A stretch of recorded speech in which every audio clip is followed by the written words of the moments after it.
What makes Barbados so special? We at Mornin Barbados say it's you, our exceptional youth. You are talented, resilient, and inspirational. You are the epitome of the Barbadian spirit, testing the boundaries of your creativity. If you are an entrepreneur, artist, baker, designer, author, or have done anything you think should be highlighted, email us at morninbarbados@cbc.bb. Let us show the world our exceptional Bajan youth. God will not give you a job. God will not call you to do something and then not give you the capacity to have it, to make it happen. He will give you the resources. He'll give you the people. Not only will He equip you with ideas, but He will equip you with favor, as He did Nehemiah. Turn on the latest episode of Infinite Possibility. Wake up, wake up, wake up. Barbados, get up. Good morning. Good morning, Barbados. Good morning. Good morning to you. Good morning. Morning, morning, morning. Good morning to you. Good morning. Morning, Barbados. Good morning. Good morning to you. Good morning. Morning, Barbados. Good morning. Wake up, wake up, wake up. Morning to you. Wonderful Wednesday morning to you wherever you are. Good morning, everyone. Thank you for waking up to keep us company. It is Wednesday, the 20th of August, 2025. I'm Pearson Bowen, and it's always good having you company. That means since it's the 20th, we are 2 days away from the start of Carifesta 15 here in Barbados. So I'm hoping you're looking forward. You already have your calendar of events in your own way, in your own head planned to attend almost everything that's on for Carifesta. So we're looking forward to the exciting start with the opening ceremony on Friday. And then for the next 9 days thereafter, we are just going to be immersing ourselves in Caribbean roots, of course, celebrating global excellence. So there's a lot happening straight ahead. Do plan carefully, but get to as many of the activities as possible. Good morning to all of you who are watching us on our streams on Facebook, YouTube, and our website as well. To all of you, we say thank you for making a big start to your day by taking the time to turn us on. And so to all of you, we encourage you to share the show, tell others about us, and bring them along to join in what we do Monday to Friday from 6 in the morning. But most of all, talk between yourselves, but talk to us as well, because your comments, your questions, your responses do inspire us. So we thank you for doing so every single day indeed. And as I've always asked, if you know of something or someone whose story you know we need to tell, because you know you need to tell us about it. So send us an email. Our email address is morninbarbados@cbc.bb. That's morninbarbados@cbc.bb. And to all of you already, we're saying thank you because you do so every single day. We see it, and we're appreciative of your cooperation with us.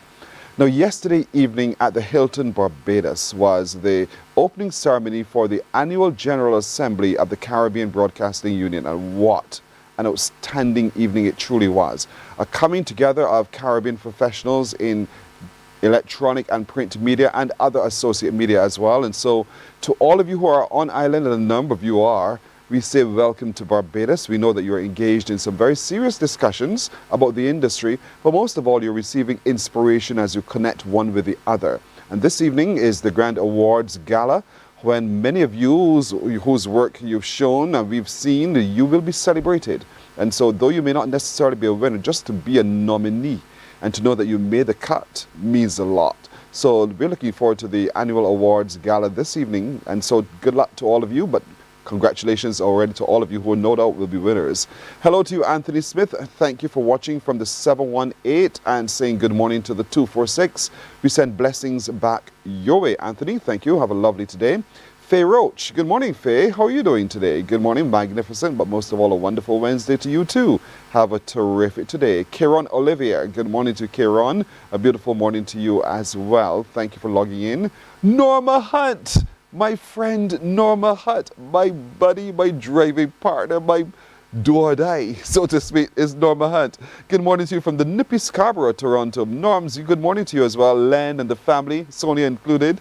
All of you have a beautiful today. Thank you for watching, as always.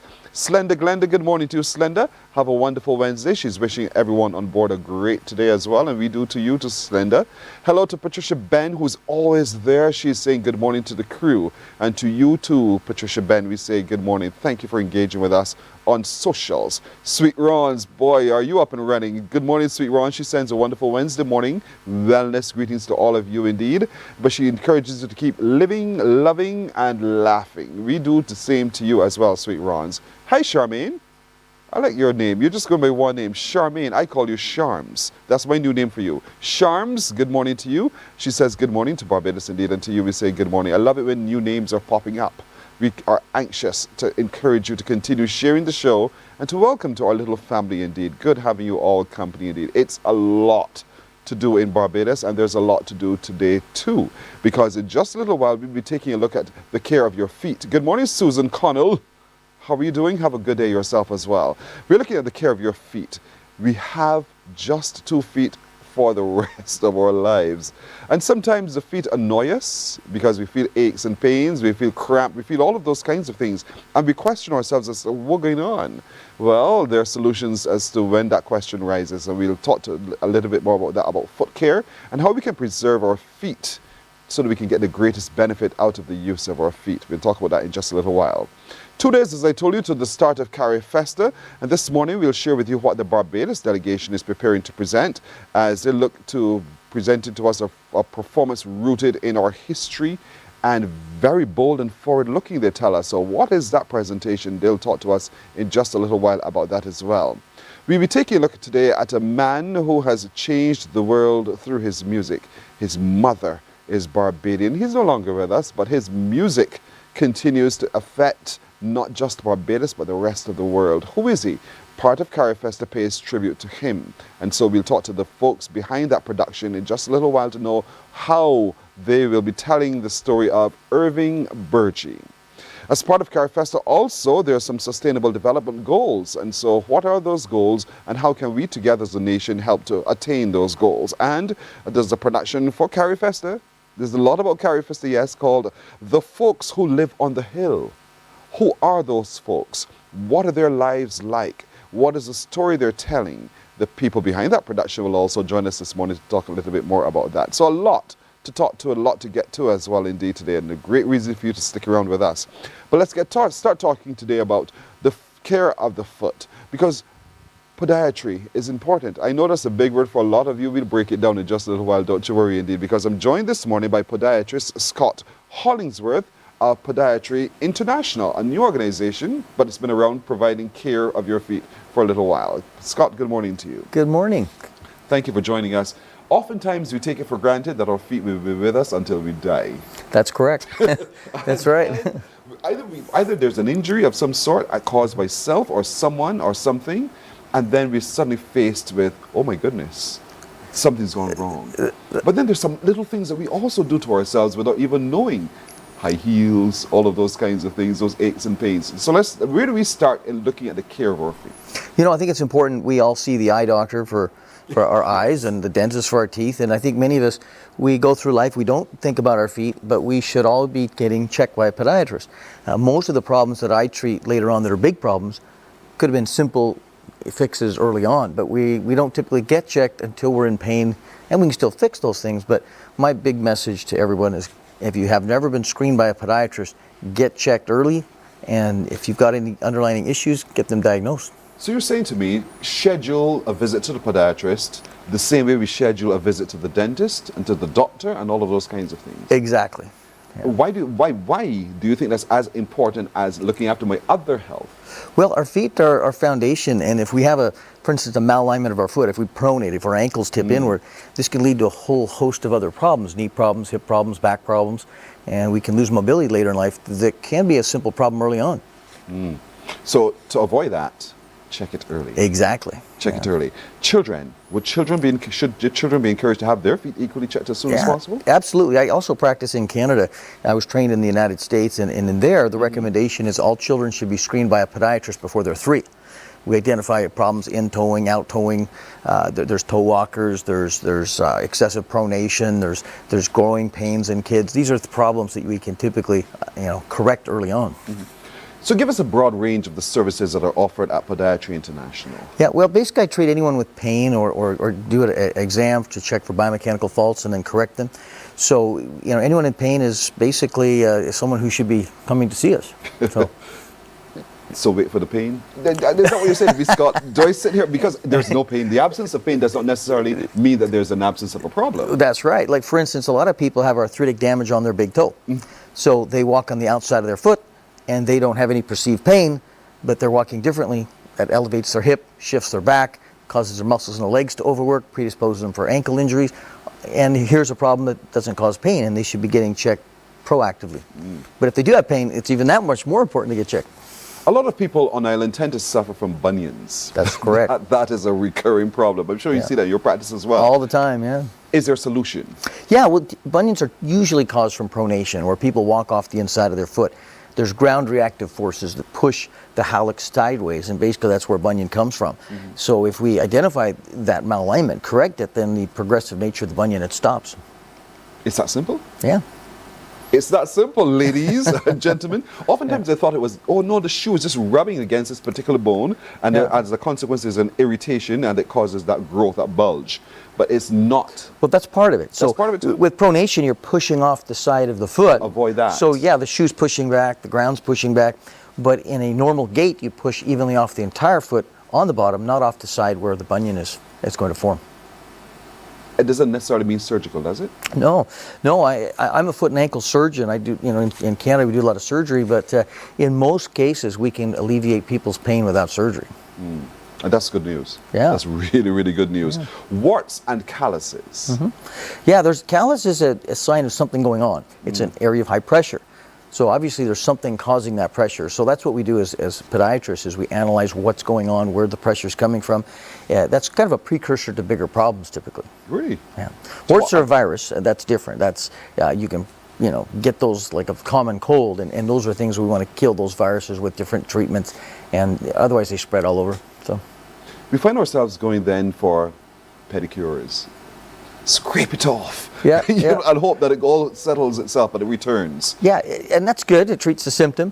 But if people are going to, pedicure routinely for some type of callus or problem, they should be getting checked by a podiatrist to find out where's the underlying issue, and maybe they should be treating the cause. So that's not necessarily the long-term solution. The podiatrist is a longer-term solution. Exactly. If you have eye strain and headaches and you never get to the eye doctor, you may live with that for a long time. That could have been potentially an easy fix if it was caused from a vision problem. And many of us have a malalignment of our foot. We live our lives, we go through various problems that magnify into more and more issues that if we go back to the root of the cause, we fix it, we can avoid that whole cascade. My goodness, and this is what Podiatry International offers. That's right. And you have 3 locations on island. Yeah, we're opening a third one soon, but right now we're at Sandy Crest and we're at Urgent Care in town. So. Right, so if you didn't know, we're sharing the information at the bottom of your screen for those of you who are watching your screens. I tell you, take a look at your screen. Don't just have it on in the house and walk away. Look at your screen. You'll see the locations and the contact details, as well as how you can get to Podiatry International. There's you damage your toe because either you're wearing the wrong enclosed shoes or you stump your toe against something, and then you're left with this bruise and burning. And because of not treating to it properly, it becomes infected, and over time, you have a bigger problem. That's correct. Let's talk a little bit about that, because oftentimes it happens. Yeah, it does. A lot of times we have these recurrent, for instance, an ingrown toenail on the big toe. And when I see that in my practice, I'll look at someone and I'll find out, is there an underlying issue that's causing that? And often there is, and we address that, and that often can go a long way to alleviating the problem. You make it sound so simple. Yeah. It is Well, so it's simple. Well, if you think at it, if you got a problem with your teeth, go to the dentist. Your eyes, go to the eye doctor. If you got a problem with your foot, go to a podiatrist. It is so simple. It is so simple indeed. And so there are a lot of people who have all sorts of pain ailments in their feet, and the care in podiatry, the care of the foot is just the foot itself, or just beyond? How far up the leg do you go? Well, we treat the foot, but your foot is your foundation. So Yes. if you're walking to the outside of your foot, you're elevating your hip, you're getting back problems. And so we treat the foot, but by treating the foot, we're treating a lot of other issues. Where if somebody's walking on the outside of their foot and they're getting hip and back problems, you can treat that hip and back problems the rest of your life By fixing the foot. if you don't fix the foot, right? So that's where we come in, where as podiatrists, we treat the feet, but we end up treating a lot of associated symptoms that come from a foot problem. There are lots of people, owing to their profession, they have other problems. Teachers, for instance, who stand on their feet for excessive periods of time, and others like that who are in service industry. Yeah. And so then they complain of heel spurs. What is a heel spur, first of all, and then what are the treatment options? Yeah, heel spur is a calcium deposit growth on the bottom of our heel, and it's typically caused from a ligament that's tearing off the bone, the plantar fascial band, and it's usually caused from pronation. So somebody, for instance, their ankle tips in, they walk off the big toe, and over time this causes elevation of what's called the first metatarsal head, puts increased stress on the medial plantar fascia, eventually it tears off the bone, this creates a spur, and causes pain. Whew, I shudder just at the description of what happens there alone causes me to shudder. Yeah. And so how do we correct that? Well, we work backwards and we say, okay, where is this coming from? And because it usually comes from pronation, we correct the pronation. Usually it's a prescription orthotic that repositions the foot, stops them from rolling to the inside, stops the overloading of the plantar fascia, and typically it will heal, usually about 8 weeks. Is that a shoe insert of some Yes, sort? it is, yes. Okay. Yeah. But what's the danger? Because we know we love to we are Google doctors ourselves as well. So we'll say to ourselves, okay, they told us we should put some kind of shoe insert, and we go pick up any shoe insert. Right, right. Well, if it's just a cushioning problem, any cushion is going to help us. It's like a vision problem. If it's the sun, you don't need an eye doctor, go get some sunglasses. Yes. But if there's more to it, how do you know? You better get to an optometrist and get it figured out. So as a podiatrist, we go through and we find out if there's a malalignment, we let somebody know. If there isn't and they need just a cushion that's going to help them on hard ground, then that's a great thing that they can do on their own. Doesn't create, require a foot doctor to make a prescription for them.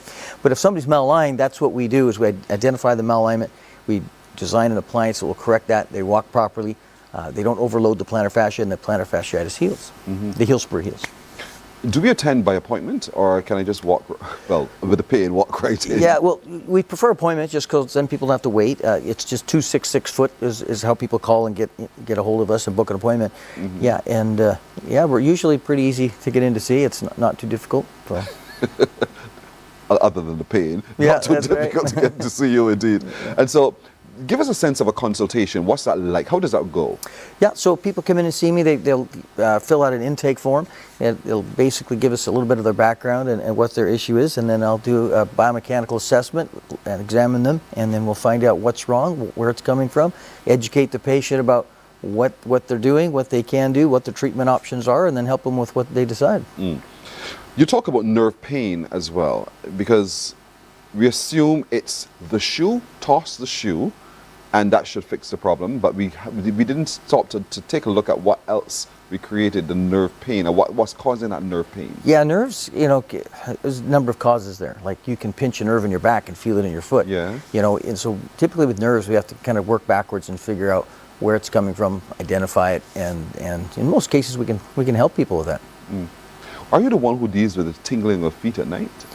Yeah, we sometimes do. We see it all. So you see that as well? Oh, yeah. So people who have that kind of cramping and tingling and the pain in the feet because the foot seems though to be relaxing a bit, it just emits pain. Yeah. The podiatrist is a good place to start. Yeah, if somebody has any foot pain, we're the ones to see. We're the ones that can kind of chase down the root of the problem and fix it for people. So the consultation is, we'll say you go through some basic questions, get a sense of lifestyle and a sense of what it is that you do. You probably, I suppose, I'm picturing what happens. Yep. You will look to see where one places their feet to see if there's some kind of imbalance in how the foot is placed. Yeah, I'll look at a person, how they stand, how their Yes. foot is positioned, and then we'll look at the symptoms and the changes Right. on the foot, the calluses. Some people are developing bunions and hammer toes, and then when I look at their foot position, oftentimes it's clearly It's obvious you could see it. Yeah, there it is. That's what's causing it. But most of my appointments are educating the patient as to what's going on. So I like patients to be fully aware of what issue they have, where it's coming from, and then be aware of what treatments they can do, and then we do what the patient wants. And it's affordable. Yeah, everyone should see us.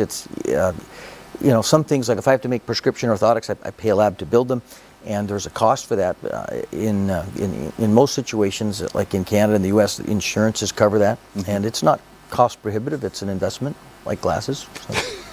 And looks at me with that, like glasses. You're quite right. I mean, to see, we need the glasses to enhance our vision. Yeah. And the same thing with your feet. If you just want, if you're tired of the pain in your feet, not just tired of your feet, but tired of the pain in your feet, and you're wondering what to do, don't sit in ignorance or pain any longer.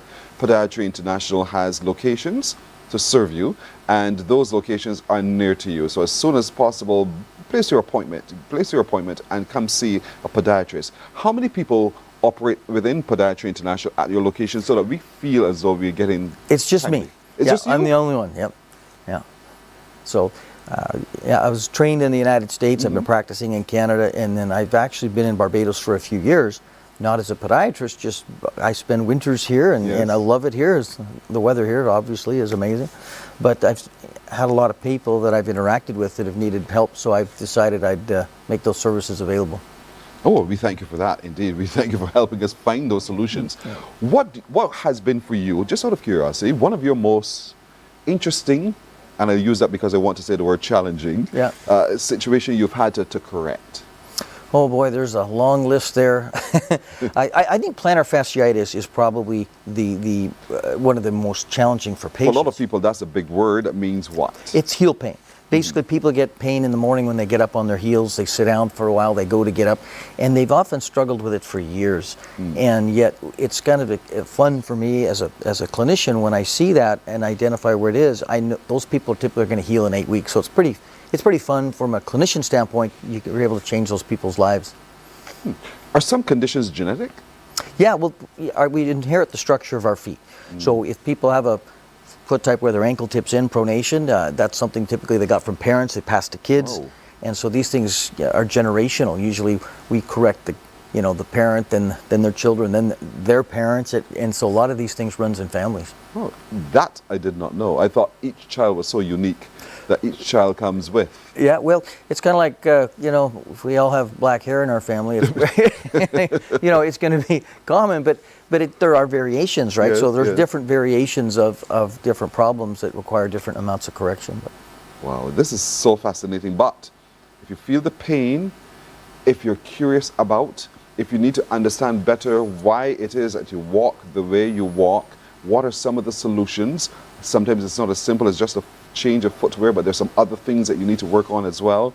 If you are one of those who are in the service industry and you feel the pain on your feet and you figure I just need to go from some height to flats, that might not simply be the solution. Podiatry International, because of the consultation offered by Scott and his team, they're prepared to sit with you to find long-term solutions to what you're experiencing as well, short-term as well. Ingrown toenails, bunions, calluses, all of those things are also treated at Podiatry International. And remember, don't wait until the pain starts to know.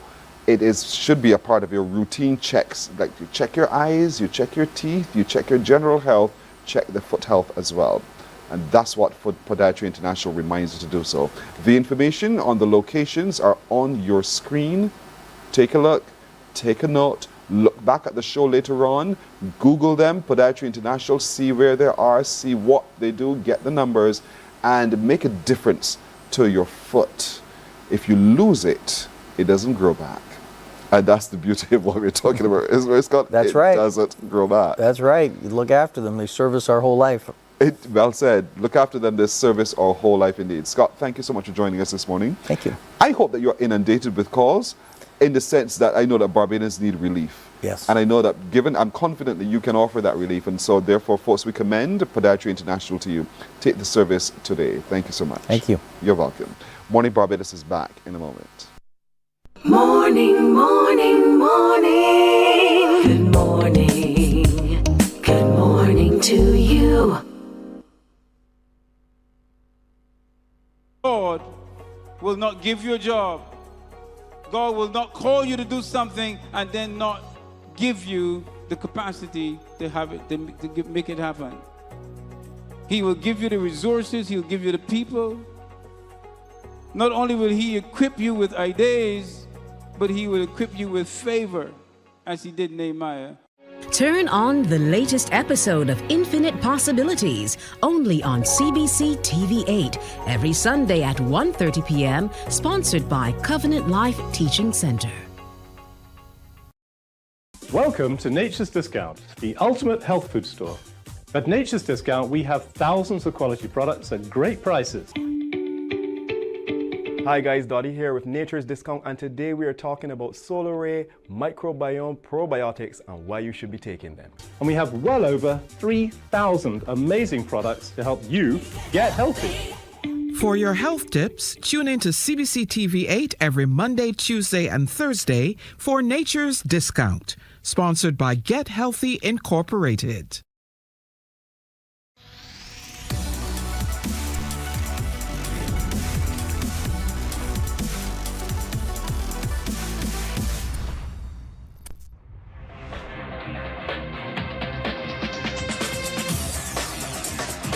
Week after week, Scald presents exciting reports and documentaries on the most varied topics of our time.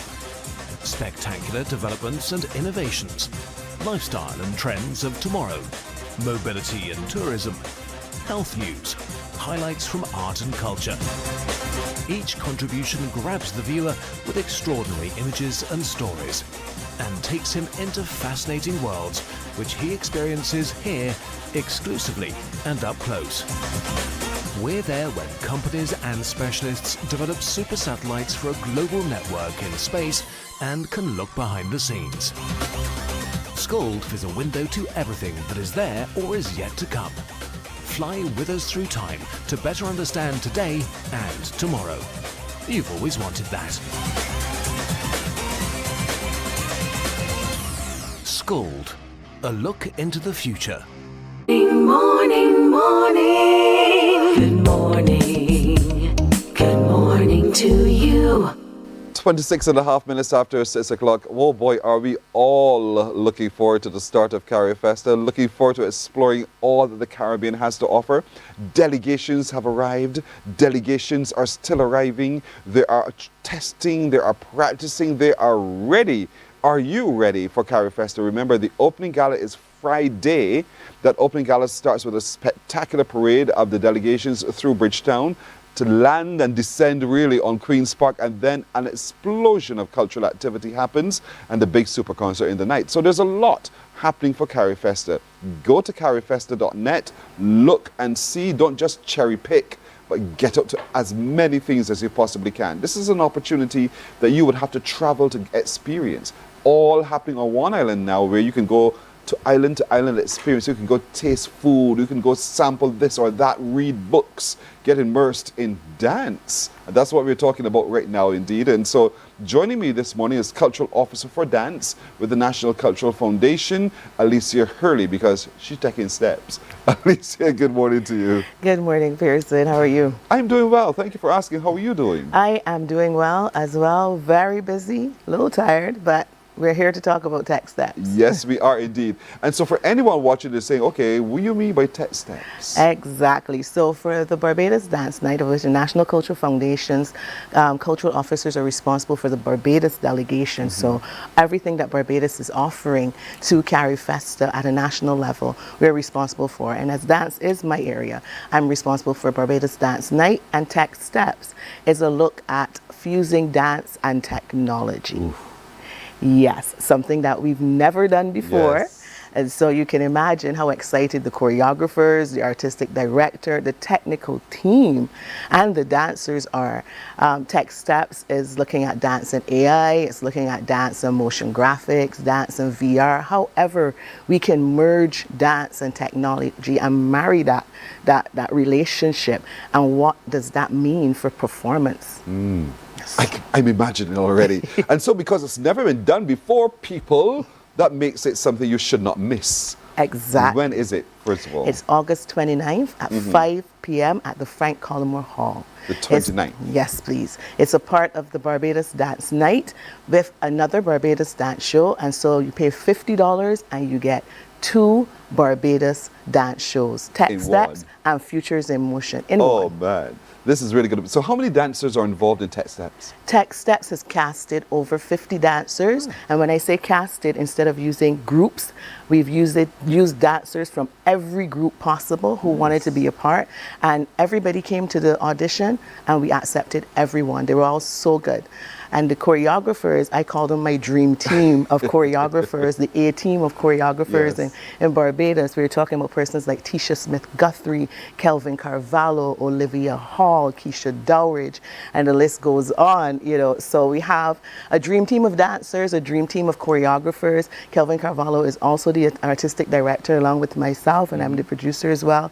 So we have been having the best time, Pearson, just dreaming and playing as creatives and working with that technical team who are now also choreographers. Yes. Not just, you know, the lighting persons are like, we don't just have to light the work, we can actually inform the work. This is fantastic. It sounds fantastic indeed. A coming together of technology and movement, using what is available to us now as new media to express in different ways the tradition. Yes. And I'm sure there's that wonderful marriage. I can't wait to see the choreography that flows therefrom. What is this an outcome of the recent workshop that we invited people to come participate in? Yes, a part of my programming was to invite our very own Valencia James and Antoine Mark from Martinique, who now based in the UK, to come to Barbados. They both work with dance and technology to, you know, prepare our choreographers, prepare our dancers, and also to open them up to things that they may not have thought about. When we think about technology, sometimes some of us are a little scared about what that really means, and we can't really see how it can be married. They showed us very, very simple ways that we can do some very amazing looking things, you know, and make the world think that we have gone so far into the tech. But there's such simple but interesting ways. And one of the things that came out from their workshop was the fact that we also informed the technology. When the dancers started to work with the AI bot and move in our rhythms, the bot kind of glitched a bit, you know. It was like, what's this movement? We're not accustomed to this kind of movement. And that also informed us. We started to dance like the bot and pull from that stimuli and pull from that work. So we were creating movement based on what the bot was creating, based on what we were giving. It was such an interesting experience. And the choreographers, you know, our creative minds, they were like kids in candy stores and just blown away by what they could possibly bring to the stage. There are different genres of dance. Yes. Would Tech Step incorporate all of the different genres of dance? Well, we can't get them all, but we will get as many as possible.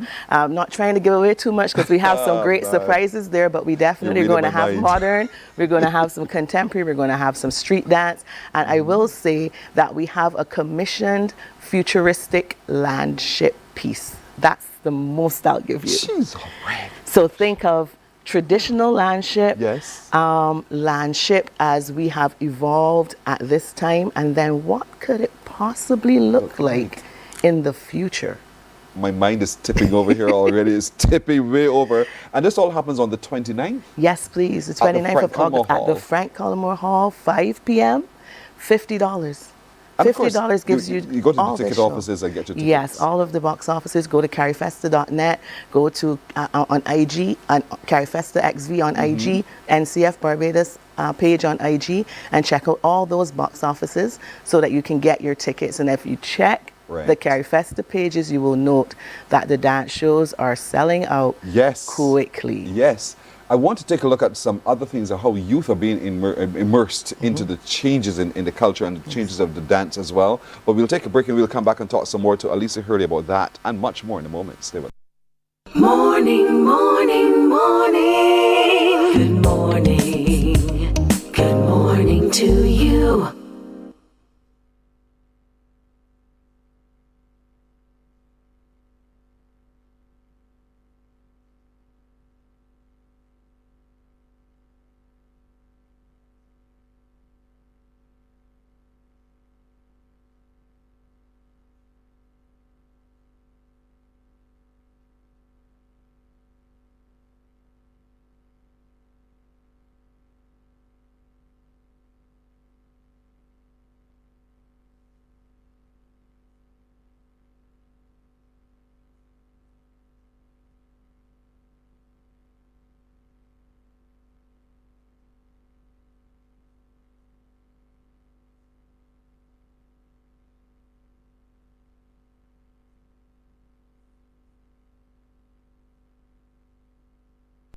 Morning, morning, morning. Good morning.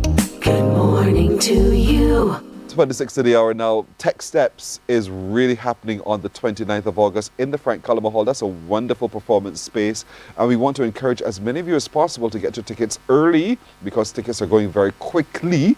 We showed you the poster before we went to break. And so I want to encourage you as possible to come out and really see how Tech Steps have really evolved the way we present dance. And that's what we've been talking about. But all of this comes out of a workshop. And I know you're continuing still to encourage young dancers to find themselves immersed in the expression known as dance. Yes, young dancers, all dancers. All dancers, yeah. The beautiful thing about Tech Steps is that we have casted from 13 years old until, I won't say the age of the older dancers. They might not forgive me, but you know, we have dancers and choreographers who are young and also seasoned, and they're all engaging with the technology. You know, sometimes we say the older folk are a little afraid of the technology, so we're trying to show them this is a tool that can be used. You know, and if we know about it, then we can use it in the best way possible for our aesthetic. Because as I said before, that bot had a serious time trying to move like a Barbadian, and so now we are the ones that are responsible in the future for making sure that our aesthetic is captured in this way, as well as making sure that it's captured correctly. Costuming and all of that for this production. Can you share a little peek into it? I will say, think extraterrestrial. Oh, okay. Think out of this world. Okay. Yes, because playing with technology allows you to show visuals. It allows you to enhance sound. It allows you to enhance the visual of the body. You know, think alien, think local, think traditional, think everything. Just think outside the box. Just think outside the box, exactly. This is great. And so does it require a lot of programming so that you are in sync, or you know, it just looks coordinated? Yes, working with tech takes a bit more time than the average dance show because there's rehearsal as normal for the dancers, and then there's rehearsal with tech. And you know, if you're reaching for a laser beam, you're trying to get it out of me here, Pearson. Yes, I am. You know, if you're reaching for a laser beam here and the beam is over there, it's not going to look the same. Exactly. So yes, it takes a lot of rehearsal. The dancers are so committed. They have been in rehearsal sometimes 7 days a week, depending on how many pieces they're in, 3 hours per rehearsal. You know, and then of course they're part of other things for Carifesta, but they're so excited and so dedicated. We have dancers from some of the best dance schools across the island, like I said, from 13 years old and up. You know, so everybody's just ready to see how this all comes together, excited to show what they've been working on for the last couple of months. Yeah, I'm ready to show it too. I can see it. I can see it. Yes. You are sitting there bursting with all this excitement. I am. And all you are saying to us is to come. You know, and the wonderful thing about how patrons respond to dance now in Barbados is that people do turn up for dance. Yes, they do. I love my Barbadian public. They support us. How do you feel about that, though, that we've seen this groundswell of movement to supporting dance? It makes me feel really good. As an officer, I've been working very hard. You know, I've been at the NCF now for almost 10 years, and I've been working very hard, and so have the dancers. You can't do it without the community. Yes. They support me. You know, they challenge me, of course, as they're supposed to, as creatives. And to see the Barbadian community responding favorably every time we put a show on. It's challenging for me. It makes me go back to the table. So for Carifesta, when they said, we're looking at where we came from, where we are, and where we're going, I went, where we're going. You know, so this was an opportunity for me to allow my dancers to explore an area that they've never been able to before, maybe because of resources, maybe just because of timing. And so we've done where we've come from, and we will do that in Carifesta. We've done where we are, and we're also going to do that in Carifesta. So I said, maybe we should try where we're going, and we've been having a grand time. I can't say enough, and we can't wait to show Barbados. Yeah. You know, I kept thinking Star Wars, going into the new frontier. You know, sorry. Think extraterrestrial. Think how technology can incorporate into dance. Think of how the futuristic look of the costumes, alone the lighting, is a major production in a major production space known as the Frank Cullimer Hall. And I can just see already how they're going to follow all the stops, because this is Barbados on show, baby. Please. And so we want as many of you as possible to be there.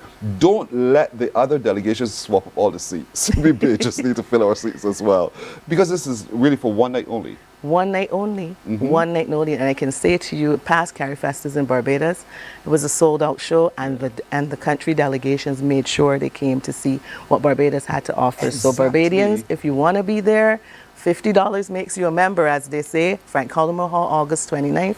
5 p.m. Tech Steps. Look at the information on your screen. You'll see some of the dance organizations will be a part of this performance. Louise Woodvine Dance Academy, Anomaly Dance Academy, you know, and everybody who's right there. And so all of those dancers basically are coming together to express future in motion, taking steps. It's going to be youth showcase as well, but we're looking at people of all ages, as young as you are, as old as you are. We're celebrating the rhythm and the rising talent of Caribbean's next generation using technology. Never before seen in Barbados. A first for Barbados dancing indeed. And so you want to be a part of groundbreaking, the first Tech Steps. That's what it is. On the 29th, remember, go out to the box offices and get your ticket here.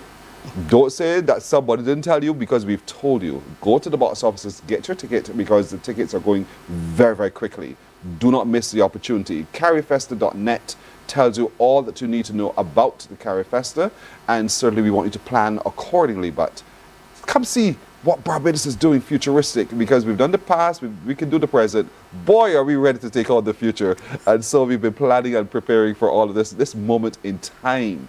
Don't miss this moment in time indeed. Alicia, thank you for joining us. I know that you and your team are, as I can see from you, so excited. How many more rehearsals are going? We're rehearsing right up to the time. You know how we are. We want to make sure that it's perfect. So we are rehearsing up until the morning of the show, when we do our technical, because we want to make sure that we do Barbados proud.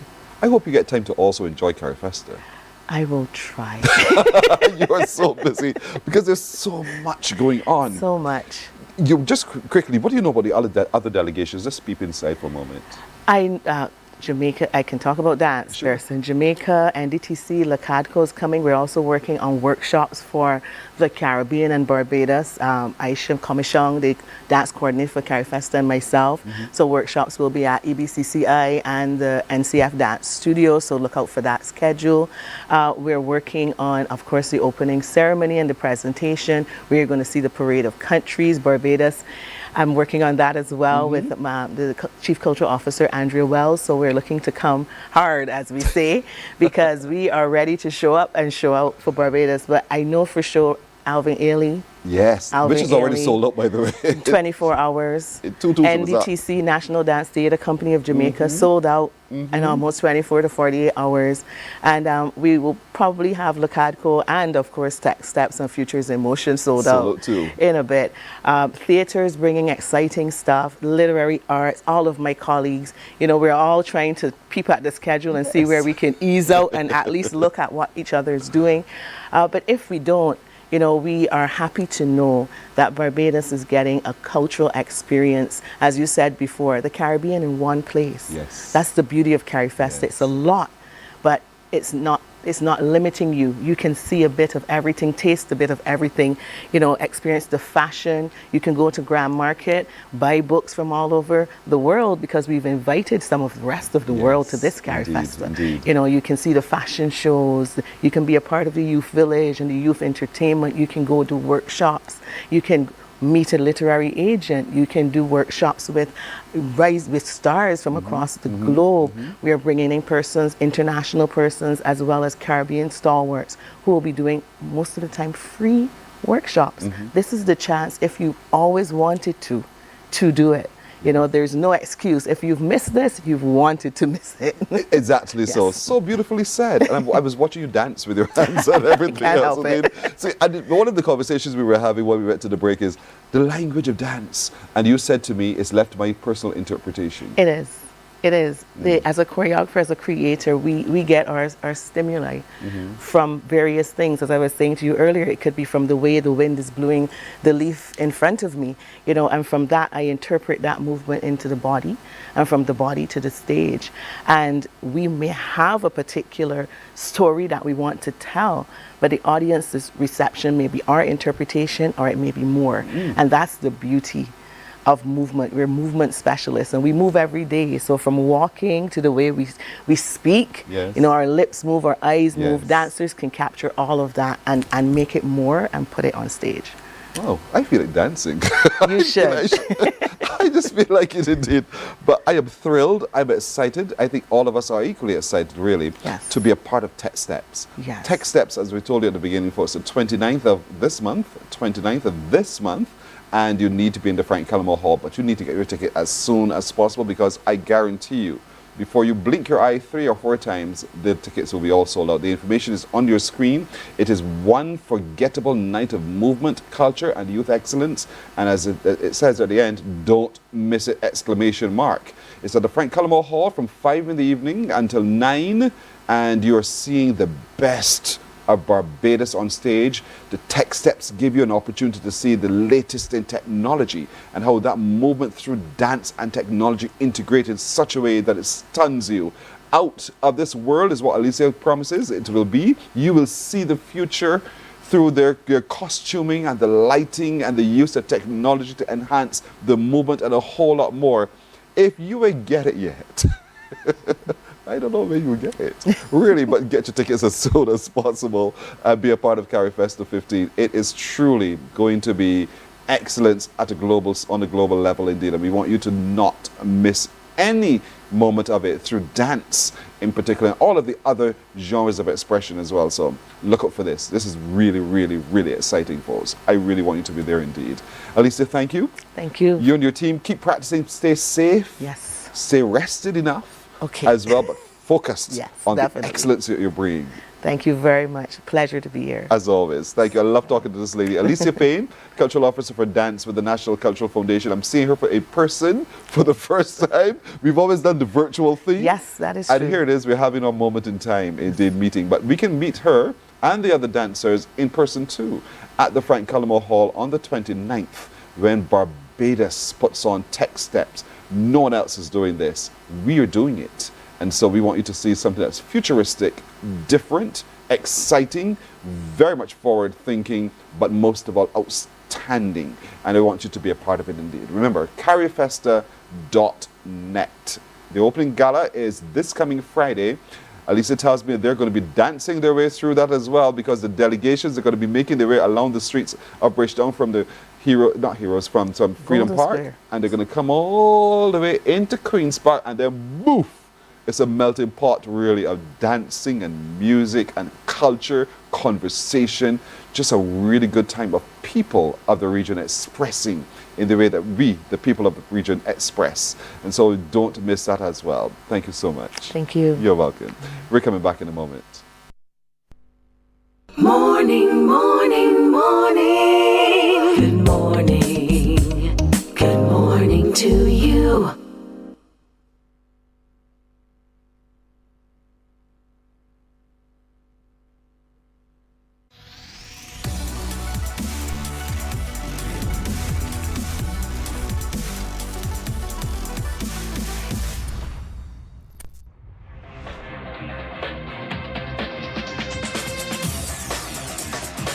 Week after week, Scold presents exciting reports and documentaries on the most varied topics of our time. Spectacular developments and innovations, lifestyle and trends of tomorrow, mobility and tourism, health news, highlights from art and culture. Each contribution grabs the viewer with extraordinary images and stories and takes him into fascinating worlds which he experiences here exclusively and up close. We're there when companies and specialists develop super satellites for a global network in space and can look behind the scenes. Scold is a window to everything that is there or is yet to come. Fly with us through time. 7 o'clock now. Time for you and me to have some fun. You know what this means, right? You get a chance to call me on 228-5562 or 228-5563. Let's test your knowledge. Let's get this going, folks. So here's a riddle I want to start with you. The question is, listen to this very carefully. Shall I say this only once? Just kidding. The ages of a father and son add up to 66. The father's age is the son's age reversed? How old could they possibly be? Listen again. The ages of a father and a son add up to 66. The father's age is the son's age reversed. And there are three possible answers. Three. Pick one. How old could they possibly be? The ages of a father and a son add up to 66. The father's age is the son's age reversed. How old could they possibly be? 228-5562 or 228-5563. I said that several times to give you sufficient time, I think, to start coming up with an answer. Your turn now to tell me what you think the answer is. 228-5562 or 228-5563. Those are the numbers to call to tell me the numbers you get from that riddle indeed. How old could they possibly be? Both of them, their ages add up to 66. Turn around the son's age and you get the father's age. So how old could they possibly be? Who's laughing? Who's on the phone? Good morning. Good morning. How are you doing, sir? I'm okay for now. Oh, wonderful. Let me guess. Fred? Is your name Fred? Oh, Wendy. My name is Carter. Say it again? Wendy Carter. Wendy Carter. Oh, you named Wendy? Wendy, W-E-N-D-L-E-Y. So, were you teased while you were growing up with your name, your first name? Wendy. Wendy. Yes, sir. Okay, that's a little different now. All right, so Wendy, where are you watching from? I'm watching from Everton, St. George. St. George. I know it was St. George, but I couldn't remember the name. Right, so Wendy of St. George. All right, Wendy, having a good morning so far? Yes, sir, having a good morning so far. Fantastic. Had your tea? Wendy. Yes, sir. Listen to the phone. Have you had your tea already? Not as yet, about to get it just shortly. Are you one of those who sops his biscuits? Yes, please. You do? Wendy, come on, don't joke, don't joke. Seriously? You still dip your biscuits in your tea? Yes, sometimes. That's a grandmother delicacy. You know, I haven't done that in so long. But that was a wonderful tradition growing as a country boy. That was one of the things that people grew up doing, you know what I mean? Dipping the biscuits in the tea and eating it. You know that have you heard of cooked biscuits? It's still nourishing. Boy, what do you use? Do you still do it? Yes, please. What do you add to your biscuits when you're cooking it? No, you don't cook biscuits for long. But if you had to cook biscuits, what would you put in as meat or anything like that? Well, that's a good question. I know you'll put out this time. All right, Melly, I just try to tie up your head. What do you think is the answer? All right, I think the father would be 51. I listen. And the son is 15. And that adds up to 66? Yes, please. You guessed that or you did your mathematics? I did the mathematics. You're right, Wenley. You're absolutely right. Okay. Well done, my brother. Have a good morning, all right? All right, you too, sir. Good. Take care. Bye-bye. So the father could be 51, the son 15. The father could be 42 and the son 24. Or the father could be 60 and the son 06. Pearson, behave. I am right. I am right.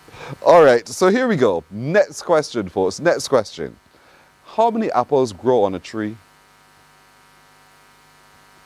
I'm serious. How many apples grow on a tree? 228-5562 or 228-5563. You have golden apple trees. How many apples grow on a tree? 228-5562 or 228-5563. This answer, boy, this answer. How many apples grow on a tree? I am so serious with this question. I'd like to hear from you. Have you ever stood in the tree and looked up and thought, let me count them one by one by one by one? What answer did you get? So how many apples grow on a tree? How many is what I'd like to know from you. Let's see if you have an imperative number to give to me. Let's see what it is, empirical. So what is your answer? 228-5562 or 228-5563? How many apples grow on a tree? I think that is so easy. I really, really think it is easy. I know you'll say, Pearson, because you know the answer. Yeah, that's what made it easy for me too. 228-5562 or 228-5563. What do you think that answer is? How many apples grow on a tree? And while I wait on your call, just to remind you that CBC TV8 will be bringing you live coverage of the opening gala for opening ceremony for the upcoming Carifesta. CBC 94.7 FM will also be your radio hub. And that means that we'll be based in the village, we'll be everywhere Carifesta. So all day long, to get all the latest information on radio, 94.7 is your partner. Of course, you get bits and pockets of it on the other stations as well. But for sure, if you need to know what's going on Carifesta, it's 94.7 FM. That's the station to listen to. So as you drive and you go, you listen to 94, you get a sense of what's going on, where, what, and you can turn and you go. But I'm waiting on your question, your answer. How many apples grow on a tree? How many apples grow on a tree? Morning, hello. Hello, good morning, Chris. Hi, how are you? I'm pretty good, thank you. And you? I'm doing well, thank you for asking. Good to know you're doing well as well. You sure you're all right? Yes, I'm all right. You're just being shy. Not really. Not really. Where are you calling from? This is Beverly from St. James. Beverly of St. James. Bev, have Yes, you been a please. good girl? I haven't heard you in so long. Yeah, I've been having a little challenge, but I am trying to rise above it. Well, positive thinking helps one to do so. So I'm Oh, glad yeah. you're still staying positive. That's why I asked you, because you didn't sound quite yourself. Oh, that might be my morning sexy voice. And in other words, that's the best you could do? You made a try. You made a try at being sexy. Fair enough, Beverly. Ah, Lord have mercy. I was calling you ready to answer the first one, you know. You were? Yeah, but I said I was still try out the second. And you can try the second. So if you answered the first one, what would have your answer been? I would have said the 24 and 42, because that's the first one that came to my mind. Okay. But then I also thought of the 6 and the 6 and the 60. Oh, okay. But I didn't think about the first one. You're a bright girl. You're a bright girl. Where you went to school? Springer Memorial, You're a bright girl. 1968. You started in 1968? Yes, please. Beverly, you're that OLD? Yeah. I finished in 1974. Well. Where was I? Yeah, I don't know where you were, but I know where you were. Having a wonderful education. I'm glad you've said it like that. I'm really glad you said it like that. I'm glad you're happy about where you went to school as well. Oh, yeah, I'm a Springer girl. 100, 100, 100, 100, make it 300%. So you're a little short. You could have been 500%. Well, I didn't want to be too exorbitant. All right, Bev. What do you think the answer is now to the I question? was thinking several things. Let me hear you. The apples grow on branches and not on trees. Okay. And then it was saying too many to count. I don't know which. Okay. So which one do you want to go with? The first one. The apples do not grow on trees? Not on the tree. They grow on the, the stem come out and then the leaf and then the apple is there. So technically, is that still on the tree? You tell me. Guess. You're a bright girl that went to Springer Memorial, so you tell me. I don't know. It's a tricky question. The first part of that statement is true. You ain't know. In other words, you're wrong, Bev. How about too many to count? Don't ask me questions. Tell me what's your answer. Well, I'm going to be second name. Too many to count. That is also wrong, by the way. All right. You know me, I would think again, and I would listen to the other callers who may be a little brighter than me on this part today. Thank you, Beverly. Person, have a wonderful time. You too. And I can see you are so excited about what's going to happen in Barbados during Carifesta. Yes, aren't you? I am, but I'm a little intimidated in terms of my ability to get to some of the things that I want to get to, but I'm going to try, even if I can get to 2, 3. Yes, try, as the old people say, you're darndest girl. My darndest. I don't want you to miss anything, Yes, I don't want to miss it. Yes, please. All right. All right, you take care. Have a wonderful day today. Likewise to you, Beverly. Thank you so much Bye-bye. indeed. God bless. You too. Oh, that's so beautiful. God bless indeed. So that question now looms. How many apples grow on a tree? That is the question that you have to answer for me. I know we're approaching 7, so are we going to, what, do we wait for another call or do we? I'm asking questions. Somebody's on the phone? Is there someone there?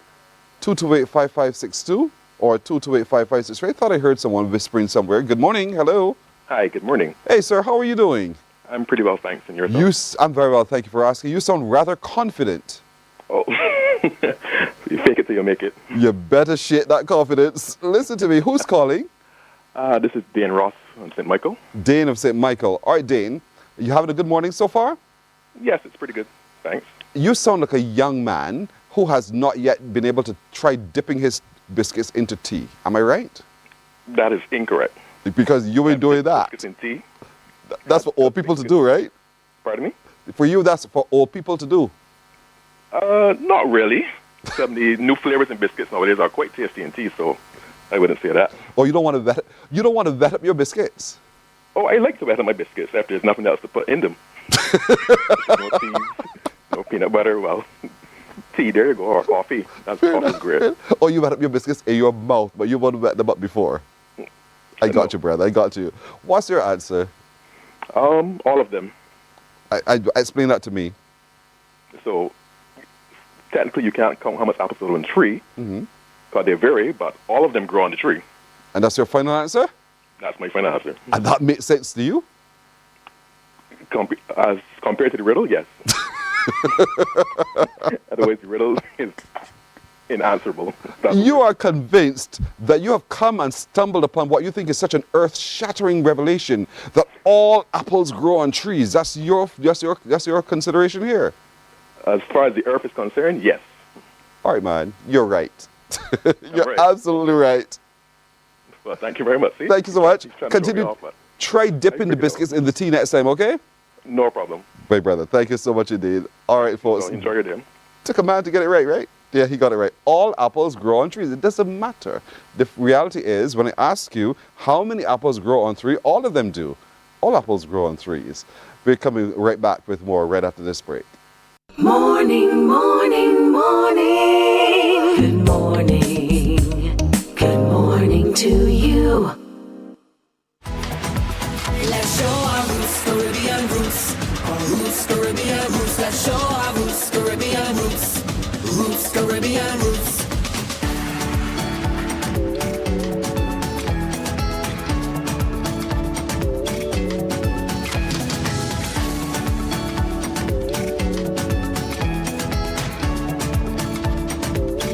Carifesta, Barbados. Carifesta. There is a saying, you can find a Bajan anywhere. Are you a Bajan living abroad? Or do you know of one who has migrated to another country? Well, we at Mornin Barbados would love to have you or them on our Bajan Affair segment. Share your amazing stories, experiences, and how you have adapted. Morning, morning, morning. Good morning. Good morning to you. Let's take a look at the news now. Inter-Caribbean Airways continues to broaden its partnership with Barbados. History was created yesterday when the Spirit of Barbados Inter-Caribbean Airways aircraft was unveiled at the Grantley Adams International Airport under the auspices of Prime Minister Mia Amal Motley. Here's Anesta Henry with a report. The aircraft Spirit of Barbados, owned by Inter-Caribbean, landed at the Grantley Adams International Airport around 2 p.m., proudly displaying the national flag on its tail and the We Gathering logo on the main body. Prime Minister Motley says that the airline continues to be a major source of connectivity from the northern and southern parts of the region. Your presence is welcome. I'm told that there is an FBO arrangement that should be allowing you to see you build some hangar space on this airport, and it should start, I'm told, by you in early first quarter of next year, first quarter of 2026. And in fairness, because you had to take care of business to protect the aircraft in the Turks and Caicos from the hurricane season, Barbados being slightly outside of that path Turks would have received the first thing, apart from the fact that you are from there. PM Motley says government is looking forward to engaging in discussions regarding opening up Latin America, in particular northeastern Brazil. Because that has significant implications for us, not just in terms of tourism, but also in terms of cargo and in Barbados's ambition to become an agro-processing hub for the southern and eastern Caribbean and northern Latin America. Because we were the hub for the wrong reasons, as I keep saying, we must now become the hub for the right reasons. But we can't become a hub without instruments of transport.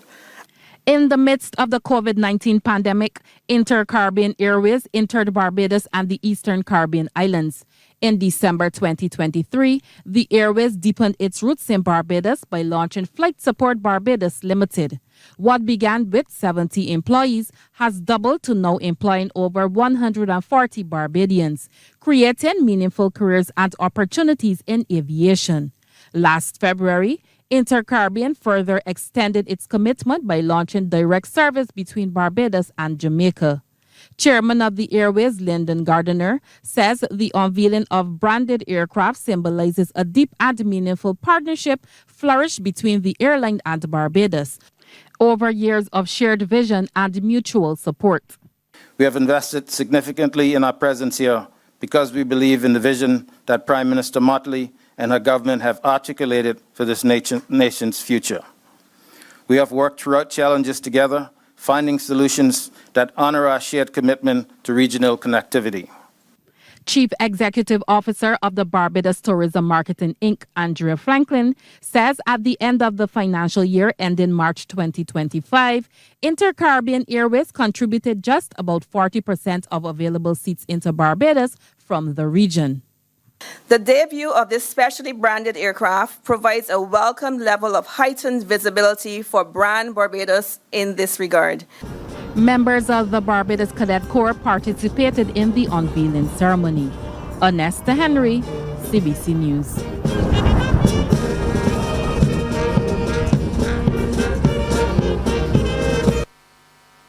Well, urgency is the word in St. Joseph, where the collapse of a bridge at Melvin Hill has left residents cut off. Deputy Prime Minister and Minister of Transport and Works, Santia Bradshaw, says repairs are being treated as a priority. Speaking to the media last evening alongside Member of Parliament, members of the Transport Authority and the Transport and Works, Ms. Bradshaw says since the collapse, the ministry has been working with engineers carrying out urgent assessments. I give that assurance that this is not going to be neglected. Indeed, I'm actually asking the compliant team to try to come down on the timelines to make sure that we are able even to reduce the month that they have indicated to the AG this morning.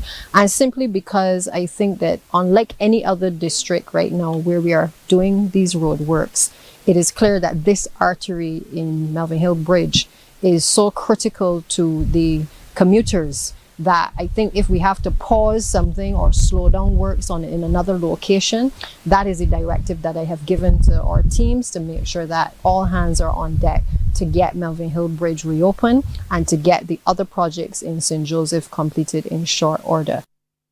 That bridge is a vital link for commuters, and the Minister of Transport and Works says alternative roads are being worked on and they are considering a shuttle system. We've also discussed with the Transport Board team, and I'll allow Ms. Boyce to speak to our Chief Operations Officer shortly, the whole concept of being able to do a shuttle, and we are exploring those possibilities with both the Transport Board and Transport Authority. And why?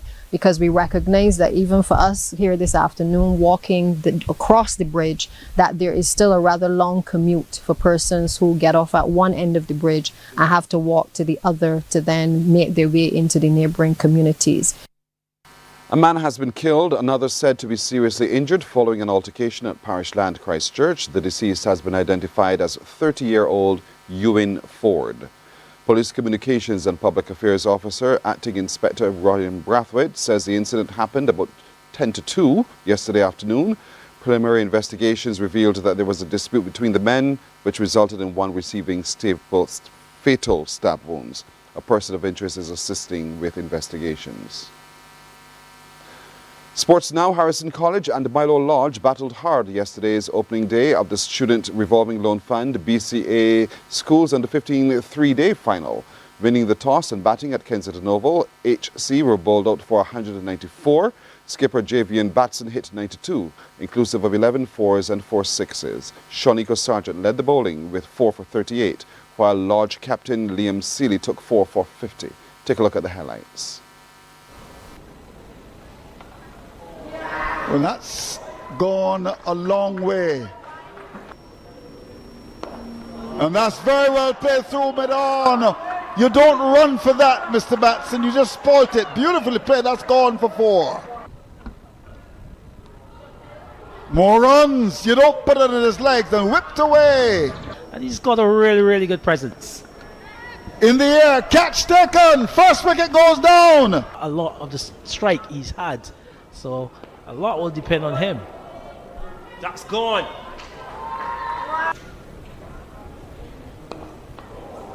That's through the gap. And it's timed sweetly. And was very, very good in terms of his execution. And no chance for the shot. And this has been a very good knock from Batson. And he raises the bat. And it has been a very good half century. Being there with the captain. This is in the air. And it's taken. Pretty much in no man's land.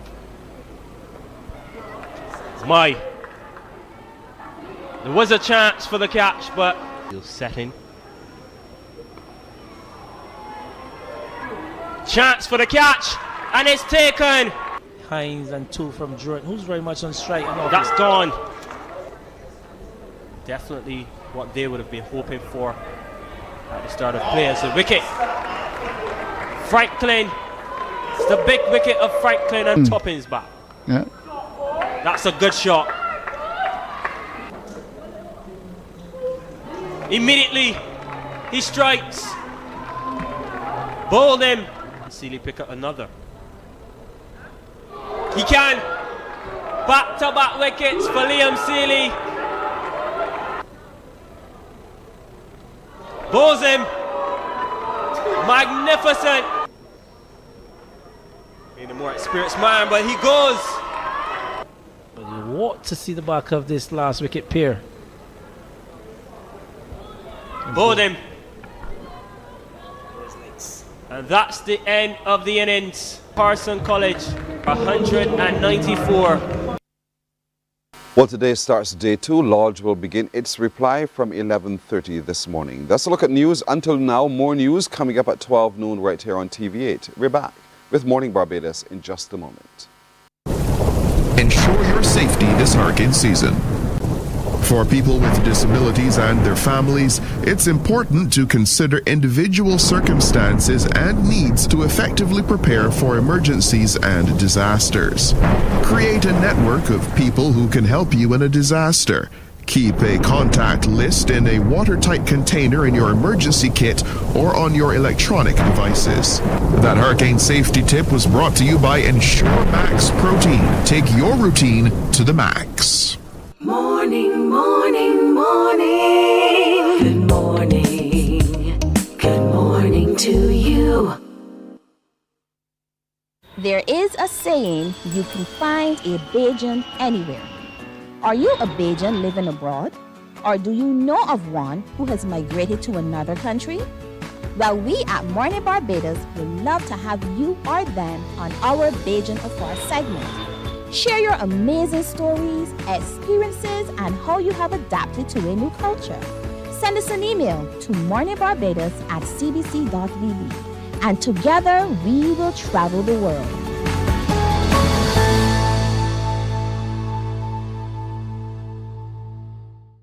Some ask, what makes Barbados so special? We at Mornin Barbados say it's you, our exceptional youth. You are talented, resilient, and inspirational. You are the epitome of the Barbadian spirit, testing the boundaries of your creativity.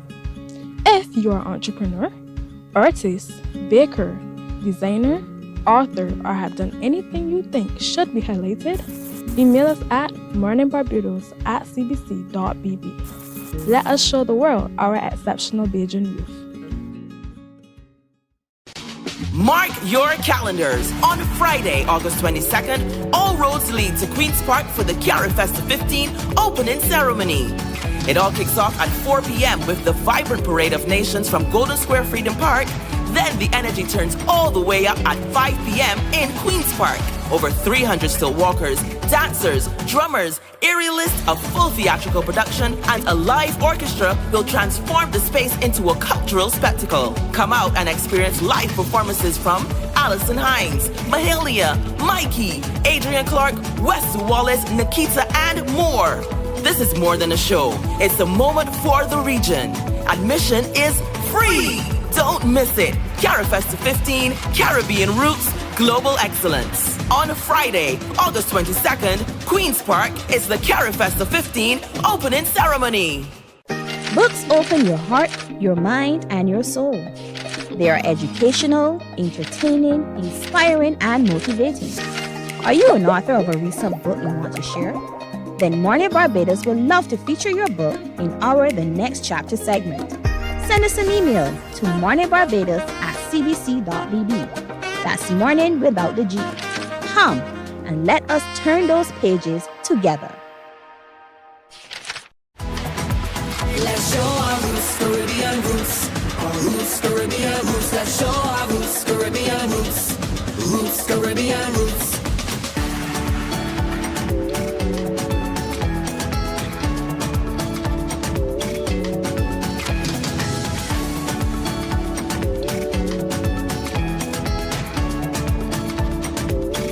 Carifesta, Barbados. Carifesta. There is a saying, you can find a Bajan anywhere. Are you a Bajan living abroad? Or do you know of one who has migrated to another country? Well, we at Mornin Barbados would love to have you or them on our Bajan Affair segment. Share your amazing stories, experiences, and how you have adapted to a new culture. Send us an email to morninbarbados@cbc.bb. And together we will travel the world.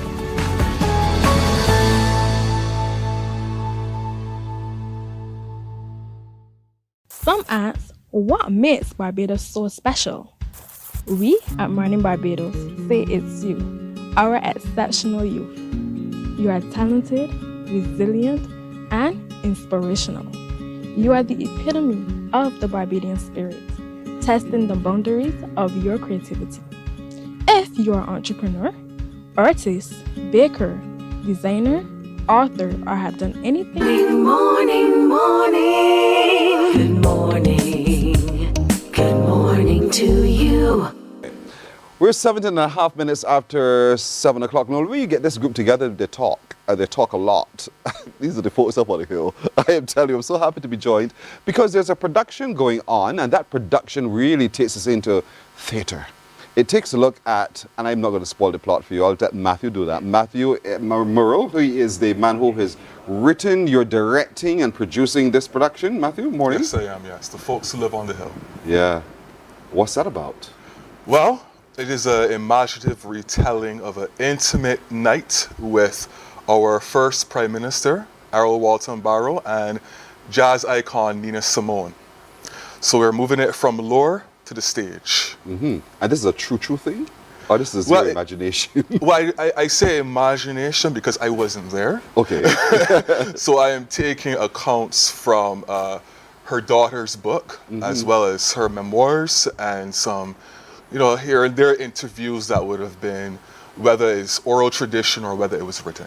Wow, this should be interesting because a lot of us do not know of that encounter. Yeah, so I've realized a lot of people don't know of it. Yeah, so it's a good thing that we're moving it into the stage. Nina, you're with us this morning. Sorry. Letitia Christian, who plays the part of Nina Simone. Now, what does it take for you to immerse yourself into the character known as Nina Simone Global? Research and some grace, because she is a major icon. Yes. So it's a try to embody who she is, who she was, the things that she has done, the things that she did. And then because it is a space that we would not have known her, we would not have seen in the open, you still have to have, as Matthew said, some sort of imagination as to what could have possibly she been feeling, what she may have been experiencing, what she may have said. So, yes. How did you get the part? Oh, I auditioned, which is the usual way you usually get a part. Right. Yeah, so I went to the audition a few months ago. I honestly didn't even know exactly what it was about. Got the script in hand, did my best, and was chosen. So now that you're in the character, what are you required to do in the character? Because Nimon yeah, you know what I mean. She was a singer. Yes. And are you required to sing?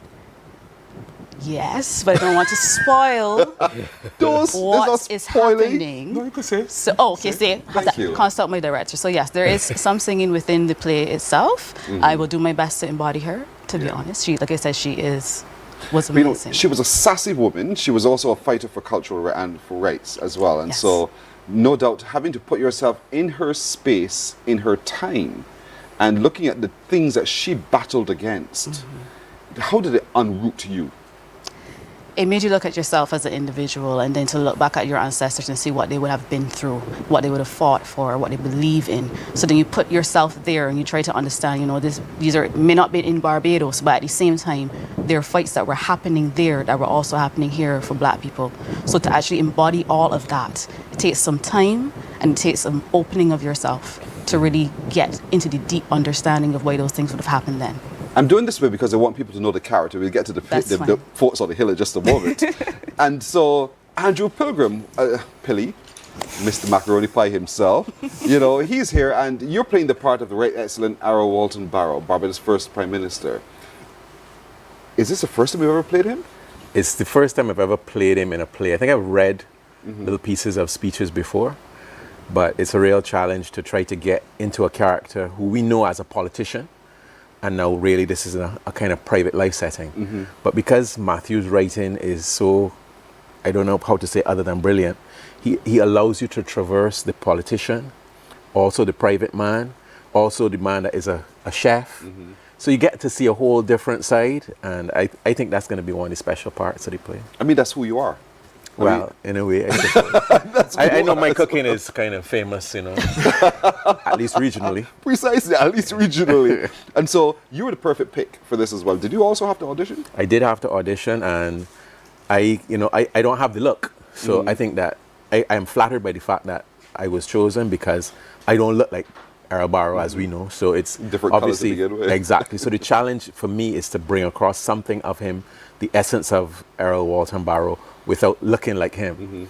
And that's a real challenge, but I really, really am embracing it and looking forward to it. And I think it is enhanced a lot for me by the fact that I get to work with Matthew, because we've worked together over the years, but not as closely as this. So it's a big deal for me. And also to work with Letitia, because the young talent, and also she has a voice. I ain't gonna say more than that. She has a voice. And Errol Walton Barrow don't have to sing, but he does sing in this play. Yes. And so it's interesting to have that against a person who has a real voice. So it's really fascinating work for me. Is this a two-person production, Matthew? Yes, it is, yeah. Whoa, that makes it really interesting now. Does that challenge you guys as well? Because you're taking the audience through everything about this experience, and it limits you because you don't have anybody else to draw on. All eyes on us. So exactly. It's even in rehearsal, sometimes the teacher will be laughing at me because if I miss a line, it affects her immediately. It's not like, sometimes you miss a line, it might affect some other person. It's all eyes on us, right? It's two gladiators in the ring. So I depend heavily on her and she on me. So it's pressure, but at the same time, it's excitement because every look, every move, every glance, everyone can see it, and it's going to be just the two players on stage throughout. I think this is going to be great. I love it. I love it when it's just two people in a production, or the cat on a hot tin roof. That production, it was just the few of them, and that was all it required. You got everything there. But the production is called The Folks on the Hill. Why is that? Why that title? That's a good question. It's called The Folks Live on the Hill because. In reading Nina Simone's daughter's memoirs of her mother, she wrote that when she spoke about Errol Barrow, she spoke very highly of him.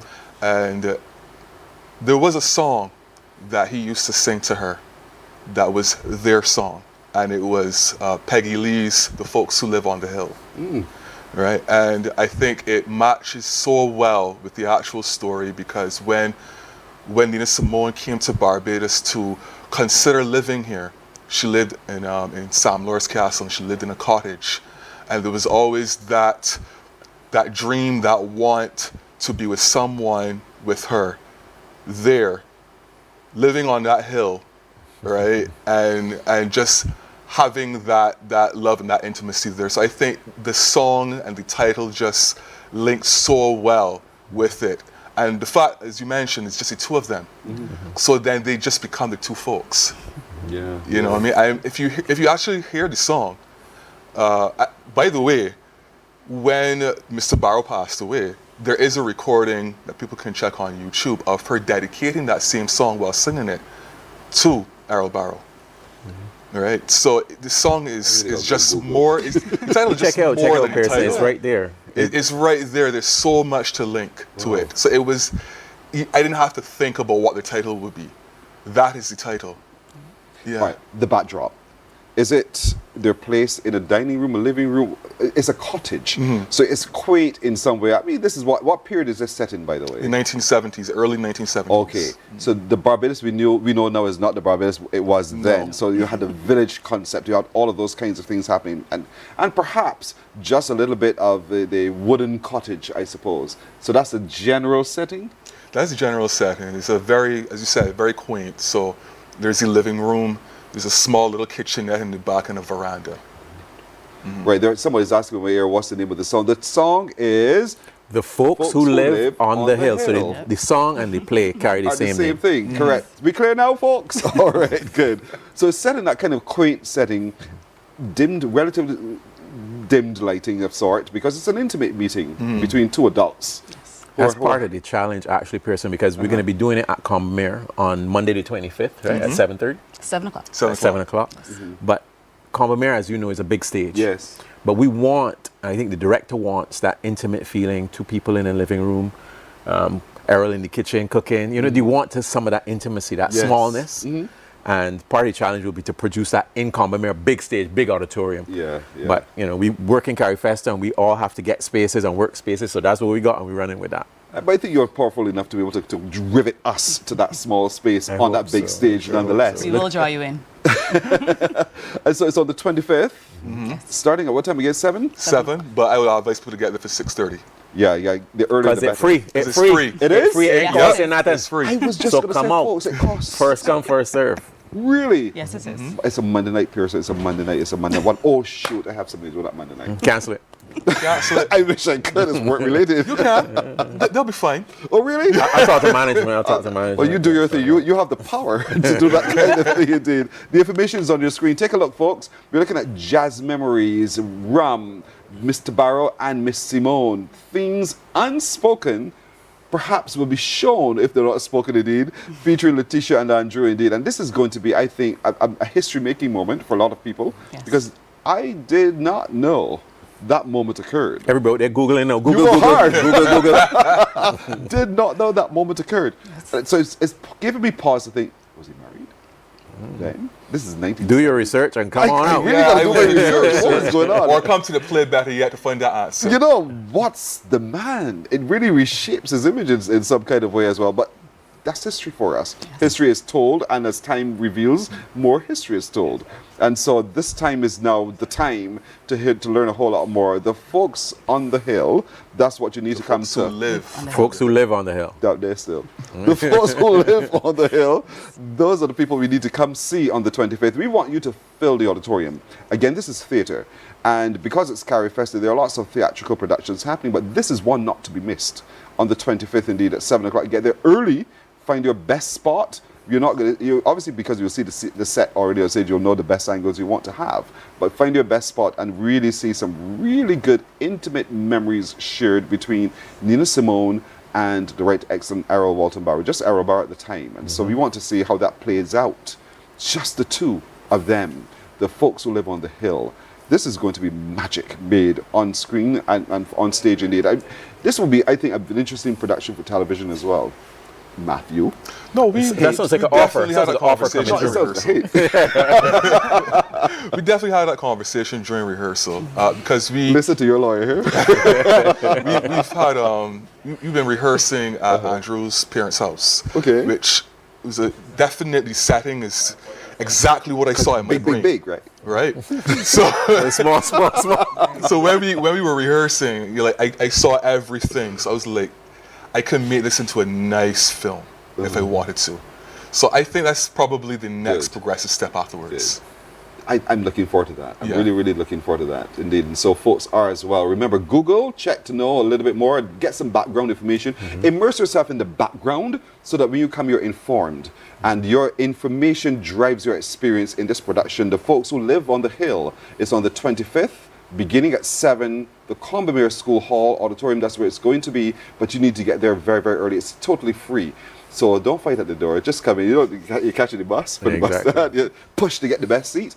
You get inside nonetheless. Settle yourself and prepare yourself to be immersed in this production by Matthew Murrow. It's going to be brilliant. I can feel it already. Good luck to all of you. Thanks so much, Pearson. I can't wait to hear your singing. Shout out with here. The folks who live on the hill. Are you? How was he, Nina? How was he?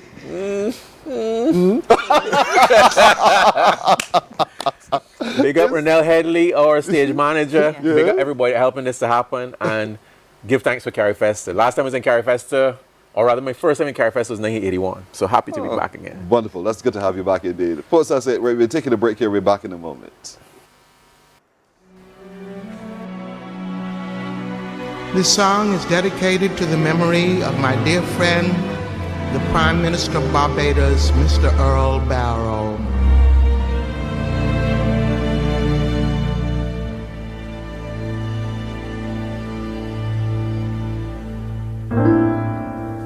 Someday we'll build a house on a hilltop high, you and I, shiny and new, a cottage that two can fill, and we'll be pleased to be called the folks who live on the hill.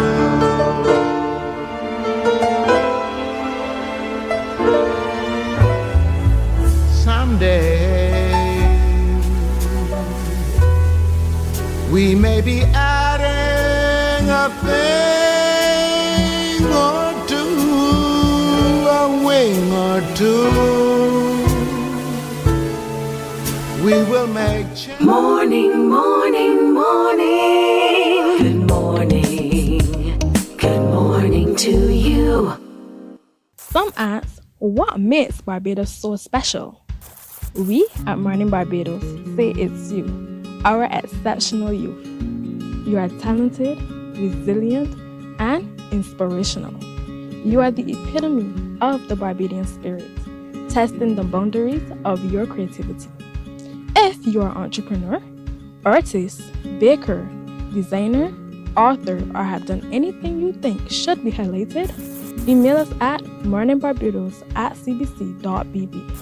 Let us show the world our exceptional Bajan youth. Mark your calendars. On Friday, August 22nd, all roads lead to Queen's Park for the Carifesta 15 opening ceremony. It all kicks off at 4 p.m. with the vibrant parade of nations from Golden Square Freedom Park. Then the energy turns all the way up at 5 p.m. in Queen's Park. Over 300 still walkers, dancers, drummers, aerialists, a full theatrical production, and a live orchestra will transform the space into a cultural spectacle. Come out and experience live performances from Alison Hines, Mahalia, Mikey, Adrian Clark, Wes Wallace, Nikita, and more. This is more than a show. It's a moment for the region. Admission is free. Don't miss it. Carifesta 15, Caribbean Roots, Global Excellence. On Friday, August 22nd, Queen's Park is the Carifesta 15 opening ceremony. Books open your heart, your mind, and your soul. They are educational, entertaining, inspiring, and motivating. Are you an author of a recent book you want to share? then Mornin Barbados would love to feature your book in our The Next Chapter segment. Send us an email to morninbarbados@cbc.bb. That's morning without the G. Come and let us turn those pages together. Let's show our roots, Caribbean roots. Our roots, Caribbean roots. Let's show our roots, Caribbean roots. Roots, Caribbean roots.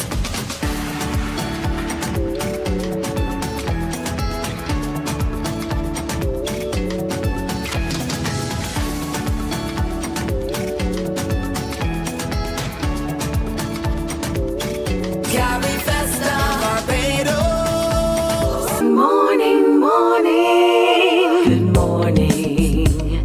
Good morning to you. 25 minutes now to go to 8 o'clock as we turn our attention back to Carifesta. There's still much more happening. Theatre indeed. And the Barbados contingent is hard at work on presenting to the world, really, what we expect to be a wonderful way of celebrating a man whose mother was born in Barbados, but whose contribution to the world is truly global. And so we're looking at that tribute to Irving Burgie. If I asked you, who is Irving Burgie? I know some of you scratch your head, you'll go Google right now because you're lost in translation. But these folks are here to help us translate that to you indeed. I'm happy to be joined next to me by Janelle Mitchell, who's a cultural officer for theatre. Good morning, Theatre Arts for the Pearson. NCF. Good morning, Janelle. How are you? I'm good, and you? I'm doing well. Thank you for Okay. asking. Angelo sits in the middle. I said, boy, what a year we have. We've with each other so much this year. Angelo is the director of this production. Angelo, you have your hands full. Good morning. Yes, I do. This is a big one, my brother. All right. And Sharma Harding, who is a choreographer. Sharma, your hands full too. Yes, very. I'm one of the choreographers, yes. Starting with you, Angelo, Irving Burgie is colossal in the world. Yes. Everyone knows his name, everyone knows his music. Yes. So talk to me a little bit about working on this production as a director. How do you bring it all to life so that the tribute is meaningful but is impactful? Yeah, so good morning, Pearson. Good morning, Barbados. This production, at the core, obviously, we know Irving Burgie within the context of music, but there were so many other layers to Irving Burgie. So what we sought to do is marry those two so that you do not, when you come away from this production, you learn a little bit more about who this man was before the music and then everything there and after. And I think at the core of it as well is reminding, let's say reintroducing those persons who may have forgotten about the Banana Song and Angelina and Jamaica Farewell, or introducing the younger generation to this music, which they probably would have heard from other artists in different forms, and they didn't know the origin of that music. So the marriage between the music and the man prior to the music. Well, that's a great story to tell indeed. But you know, Janelle, the NCF is commissioning this as the organizers of the festival, the directors of the festival. Talk to me from the NCF's perspective as it relates to theatre. How critical and important is this, a production to host? This is very critical for us because one of the reasons that we chose Irving Burgie, or to honor Irving Burgie, is the fact that he would have celebrated 101 years old in July. And obviously, because the theme for Carifesta is Caribbean Roots Global Excellence, we had to look for somebody who really carried that for us and the Caribbean. So Irving was that man. And as Angelo said, most people know of him, the musician, but they don't know the story behind the influence of his mother, that Bajan rich heritage. So for us at the NCF, we decided that he was a pivotal man to carry this story because it's more than just the music. It's the story of his mother, the migration, that impact, and the legacy that he now leaves behind. So for us, what we did is commission the piece. The piece is written by Keisha Empress Simmons, and we really made sure that we wanted to get that message in there that can carry across to the next generation, because it's all about them. And they would have just known about him being the man who wrote the national anthem. Yes. So that's a starting point for us, and the narrative that we are starting to take for the actual play itself, to bring it home into what people would recognize, starting there and taking them on a journey to know that he was just more than the music. And though you guys may not have known about him, you knew about Harry Belafonte. Yes. 34 of his biggest hits was written, or were written, sorry, by Irving Burgie, a man of Bajan parentage. Indeed, and somehow he's been playing on that a lot in his work. Everything had the Caribbean feel. Everything had this local feel for a lot of people of the Caribbean and people of color, and because he was passionate about it, and that's because of his mother's influence. Yes. Because his father was American, but his mother was Barbadian, and so she had a significant impact on him. And so, Angelo, talk to me a little bit about the use of music and movement and all the rest within the production. Well, I'll let Shama talk to the movement. Okay. But our musical director is David Weatherhead, and what we do is almost at every stage throughout the play there is some music from Irving Burgie. And we can't do it. So whether there is choreography associated with that, or it transitions from one scene to another, or there are actually moments where you hear the band and you hear the song in full, because again, it's about the reintroducing and also the introducing of this music. So I'll let Shama speak to the movement. Shama, talk to me about choreography, girl. Well, the choreography, we have 19 dancers, so young cast from about 15 years old and up, and they are working hard, rehearsing hard, and have been for the last couple of weeks. And the movement is really a reflection of our Caribbean heritage. It is the movement of our people on stage. It is the moving of the hips and the waves and the influence of the ocean. We really try to reflect who we are as a people, how we move, how we gesture, make gestures, and take that and build the choreography from there. Wow. That was, I hear it, I see the spectacle that it truly is. We know Deo, we know Island in the Sun. There are people who've grown up on this production known as Bimsha. You know, all done by Irving Burgie. We know the national anthem, Irving Burgie as well. And so his contribution to music truly has to be celebrated. And unfortunately, in our lifetime, he passed away. So we never got a chance to physically shake his hand to say thank you. And I remember it was the day just before Independence Day. That he died. That he died. We're also going to be backed by a big band. It's called the Irving Burgie Big Band, and this is going to be led by David Weatherhead. So the music actually has been rearranged by Roger Gittins, Andre Daniels, as well as David Weatherhead. And we're going to see some musicians who we would have seen in other bands before, but for them now to get to experience this. And when we heard the band last night, they could tell you. Blew you away, right? Yes. So to have that live music, you know, normally most productions we have the in-house music, but to have a big band to experience that while the story is being told. This is that is going to be a treat. Right? No, it's going to be at the new National Performing Arts Center in Newton. We're christening. We are christening the space, big space. And also, my colleagues at the NCF, the literary arts, dance, music, all of us are infused into this narrative that we want to tell the next generation. And that's why it's important for the next generation to really come out to this production. It's not just a play. It is a story that you must understand more about our culture and how, you can take one simple little message, one little passion that you have. And who would have think that in 2025, he would have been celebrated? He didn't think that when he was going to Juilliard, when he was in the wartime. So come and hear a little bit more about him that you never knew before. So it's multi-talented, it's multi-genre in its production as well. So there's dancing, the band playing, music and so forth, because I mean, that's his life. But would it be spoke dialogue as well, part of it, Angela? Yes, for sure. So they not to give away too much. But give away all you want to No. But we do have some young actors. We have Anik Herbert, we have Eden Gibson, Neil Waith, Jabari Brown, Craig Carrington, Tiffany Williams, and they are they are blessed to also work with a well-known Victor Clifford, who is also Victor is back on stage. Yes. So they within the realm of drama and the dialogue, they carry the story, and then we have the music and we have the movement. It's all infused, and that is now where you can get the story being told on different fronts. Right. So yes, you have the script, but as Shama pointed out, even in the movement, that tells a story. That's the music, that tells a story.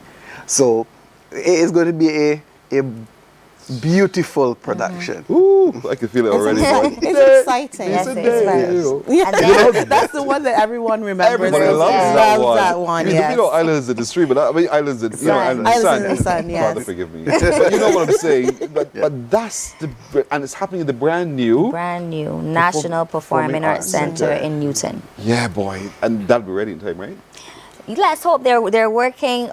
I heard overtime I see them all in the night to make sure that it is ready for us. So we're looking forward to that because it's going to be a grand stage, bigger than any of the stages that we've performed in. Yeah, it's supposed to be a 50, either 40 by 60. Wow. So it's supposed to be really huge. Wow. So we want to invite persons to come on out. Tickets are already on sale. $50 to experience this. And why we say that you should bring the entire family is because we want them to take away something when they come to Carifesta itself. But to be a Barbadian and to know that you may not know where your journey is going to go, but this can inspire you to find that thing that takes you forward. So come on out, get your tickets, go to carifesta.net to find out more about the box offices, but they're on ticket links as well. So get your ticket, bring the entire family. We don't want to cut off at age, so bring an 8-year-old. They love storytelling. Of course. They love dance. They love singing, so bring them to experience this. This is going to be great, folks. So get it early, get it fast. You know, tickets go very quickly. This is Barbados' big production. Tribute to Burgie, Irvin Burgie, and so we want you to be a part of it. It's all part of Carifesta, available to you right here before. I hope you guys take this production overseas here. That's a challenge, Angelo. Accept the challenge. Thank you, my brother. I will pass on the message too. Right, that's you, right? Yes. So NCF no doubt will follow this instructive, and so they'll take it indeed. And so I can't wait for Barbadians to come and truly immerse yourself into who Irvin Burgie has been, his contribution to the world, his contribution to Barbados from his mother, a Barbadian. And as you can tell by his music, he so caught on to who we are as a people that that's all he's been able to do, live out his Caribbean connection. And so through his music, he tells a story. And so we want to read and capture that story and see it played out before our very eyes on the August 30th. So Saturday, August 30th, 7 p.m. at the National Performing Arts Center. Right. See you there. There you go. Information is right down on your screen. Take a look at it and screenshot it as I keep telling you, and you get to see for yourself and be there. Get to ticket links or any of the other box offices, but be seated in the brand new National Performing Arts Gala Ceremony Theatre for this production indeed. Thank you all. Thank you. I can't wait to see it too. So I'm looking forward to all of this as well. Well done, Angela. Again, you're working hard this year, man. Yeah, I have. Not an ounce of grey hair. That you can see. Okay, very well done. Morning Barbados comes back in just a moment. Morning, morning, morning. Good morning. Good morning to you.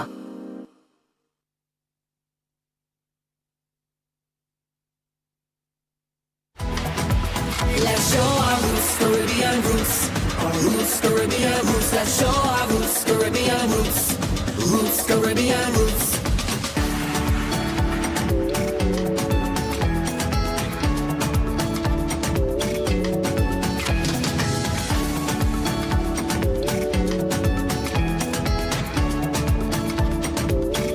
Carifesta, Barbados. Carifesta. There is a saying, you can find a Bajan anywhere. Are you a Bajan living abroad?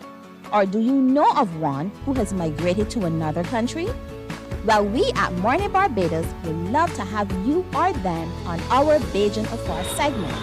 Share your amazing stories, experiences, and how you have adapted to a new culture.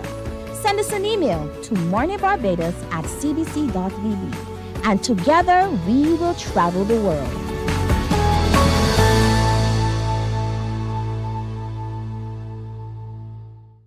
Some ask, what makes Barbados so special? We at Mornin Barbados say it's you, our exceptional youth. You are talented, resilient, and inspirational. You are the epitome of the Barbadian spirit, testing the boundaries of your creativity. If you are an entrepreneur, artist, baker, designer, author, or have done anything you think should be highlighted, email us at morninbarbados@cbc.bb. Let us show the world our exceptional Bajan youth. Mark your calendars. On Friday, August 22nd, all roads lead to Queen's Park for the Carifesta 15 opening ceremony. It all kicks off at 4 p.m. with the vibrant parade of nations from Golden Square Freedom Park. Then the energy turns all the way up at 5 p.m. in Queen's Park. Over 300 still walkers, dancers, drummers, aerialists, a full theatrical production, and a live orchestra will transform the space into a cultural spectacle. Come out and experience live performances from Alison Hines, Mahalia, Mikey, Adrian Clark, Wes Wallace, Nikita. Morning, morning, morning. Good morning. Good morning to you. 10 to the hour now, and part of Carifesta, as you just saw, the excitement, the color, the revelry, the energy, the excellence of really what the Caribbean has to offer is part of it is sustainable development goals, because we want to have legacies coming out of Carifesta. After all, we have all of these people here, but we want to leave lasting memories and lasting actions, things that people can do to make a difference. We tend to think that the legacy is simply in buildings, but there are other legacies that we want, footprints we want to plant as we enjoy Carifesta. And so joining me this morning is the Project Manager for Sustainable Development Goals in the Prime Minister's Office, Miss Crystal Yearwood. Good morning to you, Crystal. Good morning, Pearson. How are you today? I am doing well. Thank you for asking. How are you doing? I'm doing good. I'm doing good. Good. For a lot of people who are watching today, they're saying, okay, what are these sustainable development goals? What do you say? So the Sustainable Development Goals are 17 global goals. These were signed onto by Barbados and many other member states at the United Nations. And these goals really are about creating equality throughout all of the states worldwide. And so these goals cover things like education, reducing poverty, ensuring that there's decent work for persons out there, but it also looks at goals which pertain to the planet and sustainability. So we do that and we follow those goals, and we're trying to incorporate those goals into Carifesta 15. This year, naturally for Carifesta, we have done a lot of work incorporating sustainability into the festival, and as we go throughout the festival, you'll see a lot more of those activities. So as I go through the festival, what will I be seeing? So I can say, aha, that's something I need to really focus in on. So one of the key initiatives that we're doing at this Carifesta is that we're using renewable energy. So at the Grand Market, for example, there will be an 8 kilowatt solar farm, and that solar farm is going to be used to power some of the electrical work necessary for the festival. So it's showing us that, you know, we can use alternative energy as a source to fund the work that we're doing at Carifesta. Another part of the things that we're doing, we have the partnership with Pickup Barbados and with the taxi operators and taxi drivers. So what they will be doing is they will be picking up persons, shuttling them around to the various venues. And what that does for the environment is that it ensures that we reduce the carbon footprint, we reduce the emissions from having so many cars on the road. And so we're also encouraging persons where possible to also carpool. I drive in my car. So, but where possible, carpool indeed. So we're looking at sustainability through our management of our environment, using solar energy without having to necessarily rely so heavily on the grid. And using carpooling or other services so that you don't all have to, you're polluting the atmosphere. That's correct. But there are other things that the Sustainable Development Goals will require us to do, because people, as people are, they use things and they discard of things. That's very true. And so the festival is implementing a waste management plan, which is bold and ambitious this year. We call it the green vendor policy. So what we are doing this year is that we're really encouraging vendors to use the biodegradable and more sustainable materials that are available out there. So we also have in place a team of volunteers called the Green Ambassadors. They will be ensuring that the festival team and that the vendors actually do these sustainable practices. They will be there to help guide the public as well in terms of making sure that you use the correct bins, ensuring that you know where to put your waste at all times. And then through the Green Vendor Spotlight Initiative, this is where we're going to be highlighting vendors who are exceptional at this waste management thing. And what we want them to know, because the SDGs and because sustainability is really a group project, we can't do it without each other. We're really trying to ensure that when you leave Carifesta, when you go back to your community, when you go back to your country, that you take what you've learned and you take those sustainable practices and you take them home with you and you help better your community, better your country, and ensure that we can keep the world a cleaner and better place. It becomes a habit. It becomes a habit. So we can begin the habit breaking by now and habit forming at Carifesta. Yes. So you talked about these green ambassadors. So as businesses set up, you're encouraging us to use reusable, recyclable products, easily biodegradable products as well. And how do you police that? So the green They're ambassadors... walk around and say, hey, listen, Crystal, you should be using this instead of that. So vendors would have been notified of these practices already, what we expect from them going forward throughout the festival. And so we are going to have the green ambassadors. So yes, there will be persons who will be watching to make sure that, you know, vendors are compliant and the general public is compliant too. And we will also engage to get a lot of signage to make sure that persons know where to put their waste and ensure that they sort it correctly. So pay attention, everybody, pay attention. But you're recognizing those outstanding people as well. Yes, those outstanding vendors. Because you've had the previous meetings, now you know it's just a matter of recognition. Yes, that's so correct. No one has to register for anything. No, they don't have to register for anything as they go around. They're already in the system because they would have registered for the Grand Market. And so we're really just ensuring that we're doing our part to keep the environment clean. So as a community, as we come by and we visit the village and we visit all Carifesta, we need to look for the specially provisioned bins. Yes. And we need, is recycling a part of that? Yes, so recycling is going to be a huge part of Carifesta 15. There are actually some projects which will be done post Carifesta and also during the festival, which will incorporate some of the materials which are recycled. So we are going to have visual artists coming in and using those materials. So definitely look forward to those activities. I think that it is innovative, it is sustainable, and it shows that we can turn waste into something beautiful.